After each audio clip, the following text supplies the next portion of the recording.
દહેગામ અકસ્માતમાં પતિ પત્નીના મોતના મામલે મોટું અપડેટ સામે આવ્યું છે। દહેગામ પોલીસે નશા કરેલી હાલતમાં કાર ચાલક પટેલની ધરપકડ કરી છે અને તેમને કોર્ટમાં રજૂ કરવામાં આવશે। તેમના સેમ્પલો FSLને મોકલી આપવામાં આવ્યા છે।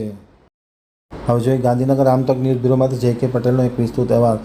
દહેગામ અકસ્માતમાં પતિ પત્નીના મોતને મામલે મોટા અપડેટ સામે આવ્યા છે। દહેગામ પોલીસે સૌપ્રથમ અલ્ટો કારને ટક્કર મારનાર સોનારડા ગામના કાર ચાલક અને નશેડી દિશાંત અરવિંદભાઈ પટેલ સામે નશાની હાલતમાં બેફામ રીતે અકસ્માત સર્જવા બદલ ગુનો દાખલ કર્યો છે।